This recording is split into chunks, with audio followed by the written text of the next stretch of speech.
Outside, I looked troubled at times. Other times I looked moody. Other times perfectly serene. Not very sane. But again, people weren't even aware of what was happening. Did you like Kemper? I like Kemper.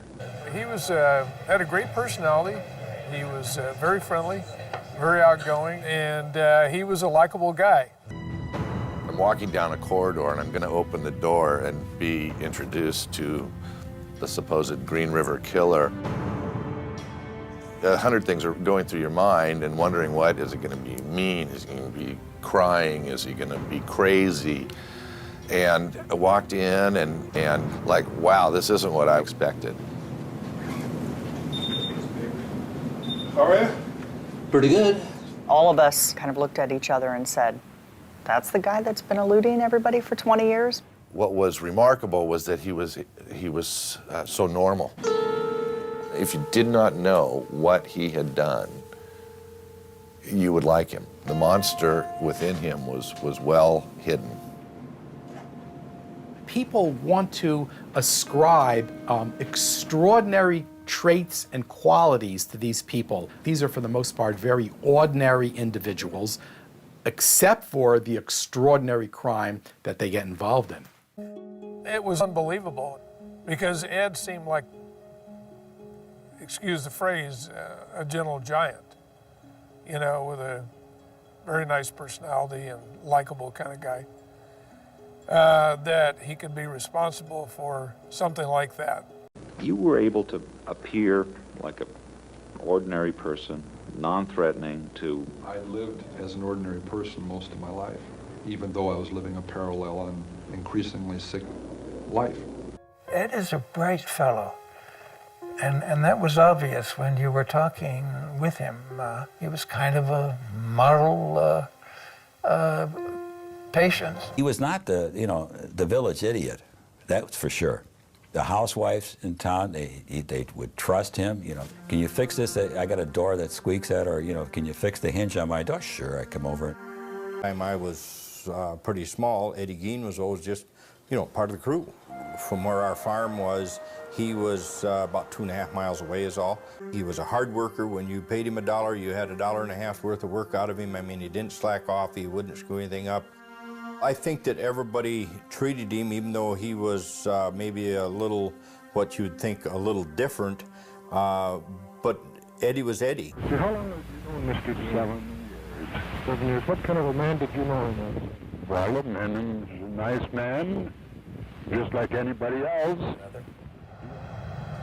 Growing up in Burbank, California, Kemper looked up to his father, but had difficulties with his mother, Clarnell. She was a punitive person that he resented greatly. She was harsh, aggressive, putting him down, I think, when he was younger. Call it verbally abusive, I don't know, but very, very aggressive verbally. He was discharged, by the way, to the youth authority with the recommendation not for him to live with his mother. Unfortunately, the youth authority didn't follow that advice, and he wound up living with his mother.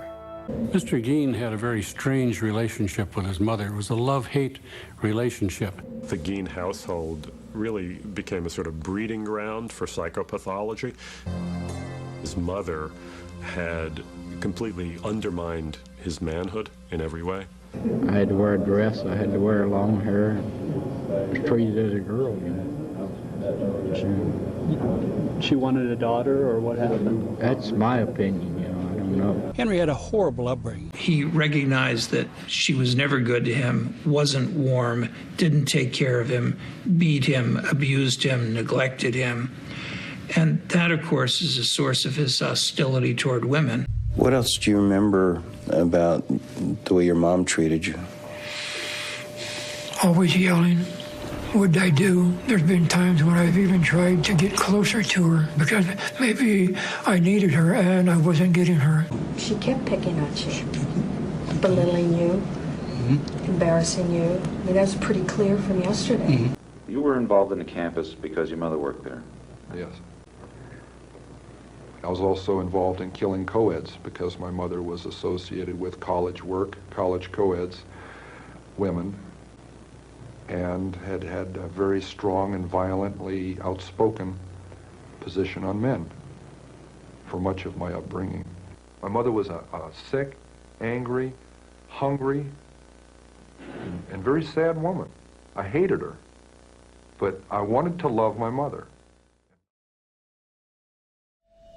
I'm a street child. I'm a runaway little girl at 15 years old out of Kentucky named Kathleen Maddox. And she went to Cincinnati, had a guy named Charlie Manson.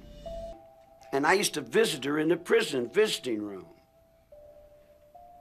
The only thing my mother taught me was that everything she said was a lie.